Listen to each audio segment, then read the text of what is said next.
हरी भरी खेतों वाले एक छोटे गांव में किसान रामू रहता था। उसके दो नटखट बेटे थे, मोनू और पांच सोनू। रामू बहुत मेहनती किसान था। वह प्रतिदिन सुबह सूरज निकलने से पहले ही खेत में काम करने चला जाता। मोनू और सोनू खेलकूद में इतने मस्त रहते कि खेत के काम में कभी हाथ नहीं बंटाते। एक दिन रामू ने सोचा, इन दोनों को काम की कीमत समझानी होगी। अगली सुबह उसने दोनों बेटों को बुलाकर कहा, बेटों, खेत में एक खजाने का डिब्बा छुपा है।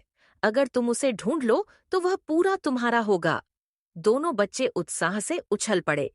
मोनू ने कुदाल उठाई और सोनू ने फावड़ा। दोनों खेत के अलग अलग हिस्सों में खोदने लगे। सुबह से शाम हो गई, लेकिन खजाने का डिब्बा नहीं मिला। मगर जितना उन्होंने खोदा, खेत उतना ही नरम और तैयार होता गया। अगले दिन भी खोज जारी रही। तीसरे दिन तक पूरा खेत एकदम फूला फला सा दिखने लगा। अचानक बारिश हुई और कुछ ही दिनों में खेत में सुनहरी गेहूं की फसल लहलहाने लगी। दोनों बेटे खुश हो गए।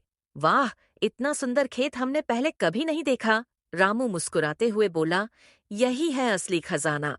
मेहनत करो, फसल उगेगी और वही तुम्हारा सोना है।